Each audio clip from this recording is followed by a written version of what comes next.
Vaksinalar autizm va ZPRga sabab bo'ladimi? Ko'pchilik ota-onalar vaksinadan keyin bolam ZPR, autizm bo'lib qoldi deb shikoyat qilishadi. Bu qanchalik to'g'ri?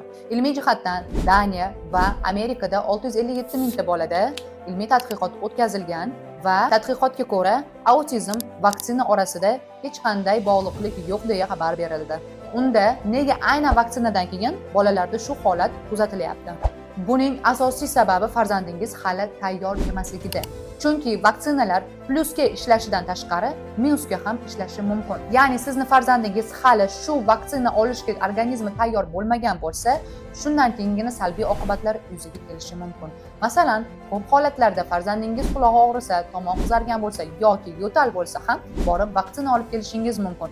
Bu albatta farzandingiz shamollash paytida olganingiz sababli ham qandaydir asoratlar yuzaga kelishi mumkin. Chunki farzandingiz kasal paytida albatta immunitet tushadi va immunitet mana shu infeksiya bilan kurashishni boshlaydi. Siz agar vaksina qildiradigan bo'lsangiz, immunitet zaiflashgan paytida bu vaksinalar miyaga ta'sir qilishi mumkin va farzandingizda ZPR va autizm kabi kasalliklarga moyillik tug'dirishi mumkin bo'ladi. Bunday holatlar bo'lmasligi uchun albatta pediatringiz bilan maslahatlashing, qon tahlillarini topshirib, farzandingizni vaksina olishga tayyorlab, keyin olsangiz hech qanday asoratlar bo'lmaydi.